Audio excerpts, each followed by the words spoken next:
Uma boa noite para você. Estamos começando o programa Entrevista Coletiva Especial relativo às eleições. Tivemos aí a definição do quadro no Paraná. E para conversar sobre este assunto, vão estar conosco aqui o professor Belmiro Valverde, professor da Universidade Federal do Paraná, da FAI, ex-secretário, uma longa história na educação do Paraná. Também o professor Daniel Medeiros, historiador, que nos acompanhou aqui nos programas durante estas eleições, assim como o professor Sérgio Braga, da Universidade Federal do Paraná, nossos convidados. Mas antes de começar, vamos aos números finais para entender como ficou o quadro, o mapa político do Paraná depois dessa eleição, começando pela cidade de Ponta Grossa, que elegeu Marcelo Rangel. Marcelo Rangel, 50,4% dos votos, contra Péricles, do PT, com 49,5%. Marcelo Rangel, novo prefeito de Ponta Grossa. Maringá, Pupim, que é ligado ao Ricardo Barros, que tem o mando político daquela região, 53%. Enio Verri, do PT, não chegou lá, está com 47%, então, no resultado final. E, com isso, o Pupim, então, é o novo prefeito da cidade de Maringá. Cascavel, Edgar Bueno venceu com 55,5%. 55,5%, professor Lemos, do PT, 44,4% é o resultado de Cascavel, com Edgar Bueno voltando à prefeitura da cidade.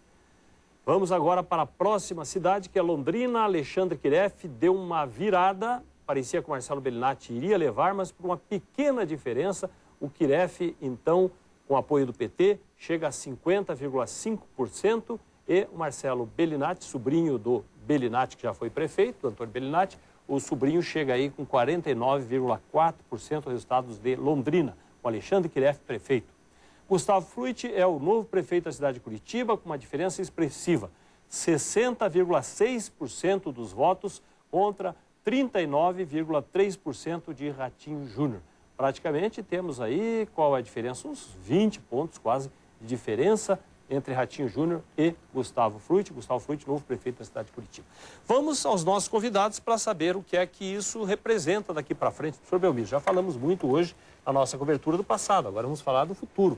Esse mapa político que fica aí, que não é aquele que o PT esperava, já que o PT quer chegar ao governo do Paraná em 2 anos, mas também não é ruim, porque afinal o PT chegou mesmo que o Fruit não foi um candidato puro do PT, mas chegou à prefeitura de Curitiba, cargo pelo qual tanto lutou.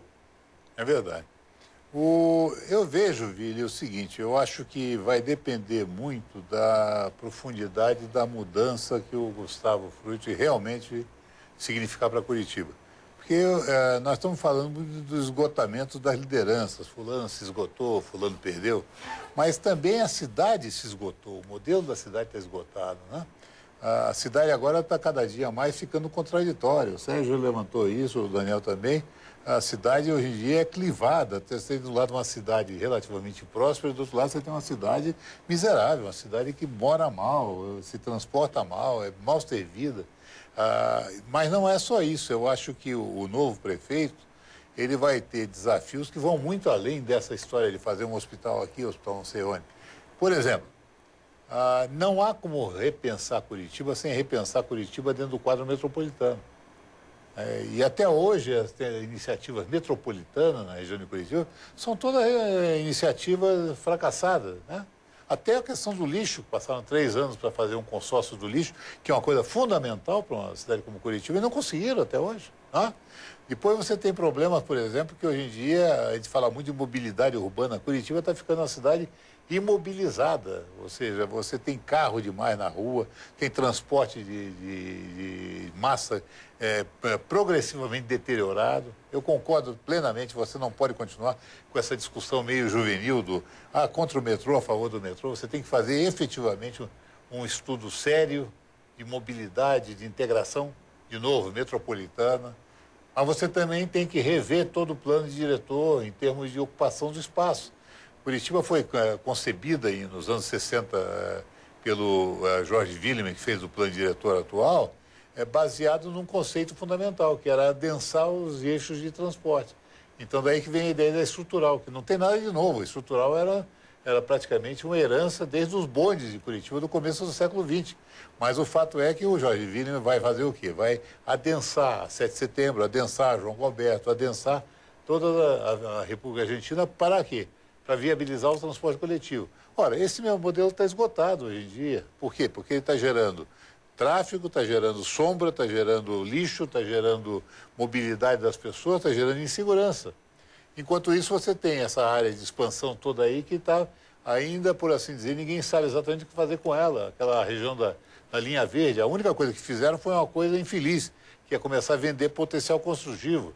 Quer dizer, numa época em que a cidade mais precisa de planejamento, eles estão destruindo o planejamento urbano de Curitiba, vendendo potencial construtivo de uma forma totalmente indiscriminada. Então, eu acho que esses desafios vão estar no colo do Gustavo. Se ele se sair bem disso, eu acho que daí ele, PT, etc., emerge como liderança para 2014. Se não sair bem, aí eu realmente não sei.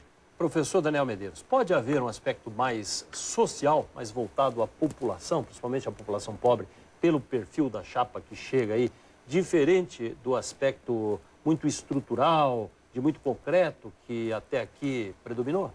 Eu creio que não só pela questão da chapa vitoriosa, mas pelo recado dado dos votos que foram dados ao candidato derrotado. Eu creio que os dois aspectos se somam para traduzir essa eleição para prefeito, no meu modo de entender, como uma gestão que deve ser voltada para incorporar, né, essa população de Curitiba que ainda não é curitibana. Né? Hoje, um cidadão do centro, quando se fala em, né, sítio cercado, quando se fala em Mará, parece que está se falando de outra cidade. Né? E é tudo Curitiba. E como bem lembrou o professor, não só o município de Curitiba, a região metropolitana, né, que de certa maneira, todo esse processo de conurbação que já se fez há bastante tempo. Então, realmente é um grande desafio, mas que ele tem que ter, desde esse primeiro momento, meu modo de entender, uma pergunta clara a ser respondida, que é como passar, né, como transferir cidadania básica para essa população. Vou dar só um exemplo muito rápido. Falou-se muito nessa campanha de calçada. Né? Quer dizer, calçada foi um tema eleitoral. E eu acho pertinente, porque é o local em que as pessoas andam. Né? Então, eu acho que esse tema tem relevância. É um tema que falou-se de creche, falou-se de uniforme, falou-se de coisas concretas e objetivas. Então, eu creio que o Gustavo Frutti tem um desafio, tanto do ponto de vista planejamento, do ponto de vista estrutural, isso aliás, imperioso e urgente em muitos aspectos. Mas, como você comentou, Vili, a questão social, como dar respostas para conceder cidadania a uma população destituída de saneamento, de hospital, de educação, e que não é só problema do município, é evidente, isso tudo está vinculado à administração estadual e federal, mas é no colo do gestor municipal que estoura a crítica, né? É o prefeito que não faz, ninguém vai lembrar que é o presidente que não faz, é o prefeito que não faz. E ele tem um desafio, mas tem uma oportunidade.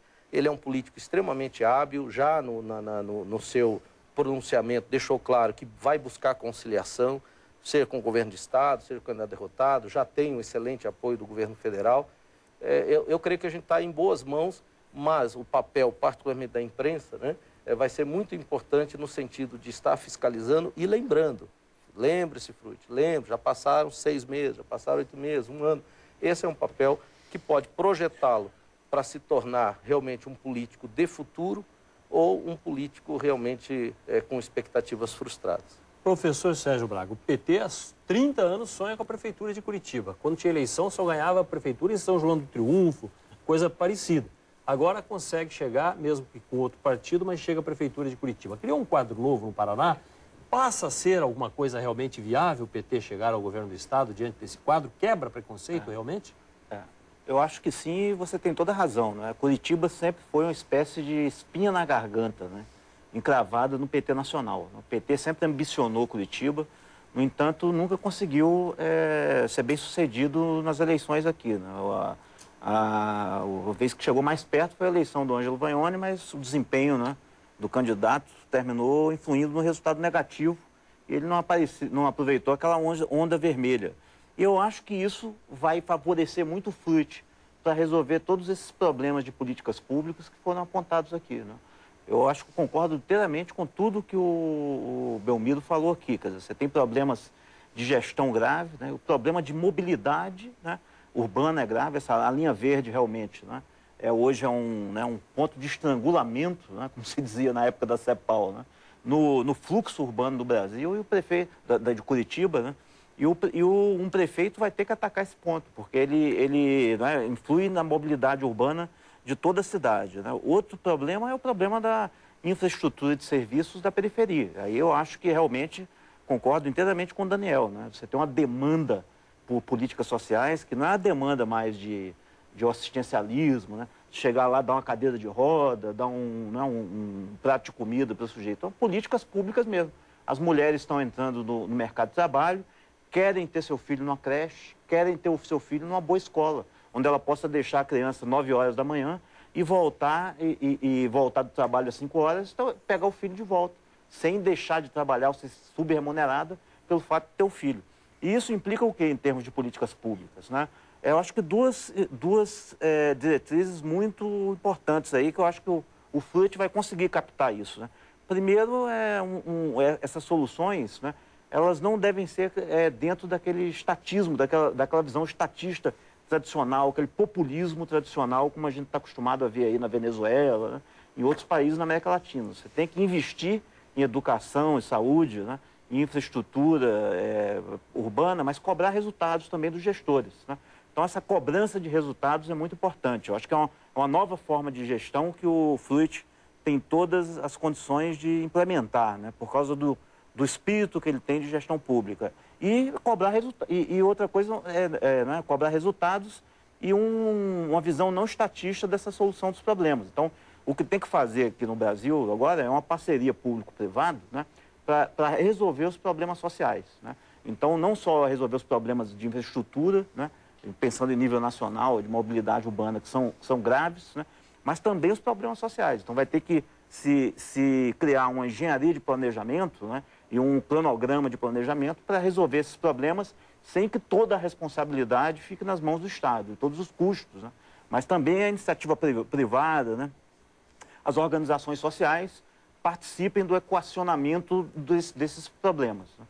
Nós temos um intervalo, estamos aqui com o programa Entrevista Coletiva Especial, falando sobre a eleição desse domingo, fazendo aqui um balanço final do que nós acompanhamos hoje durante as apurações nas principais cidades do Paraná que tiveram segundo turno. Já voltamos.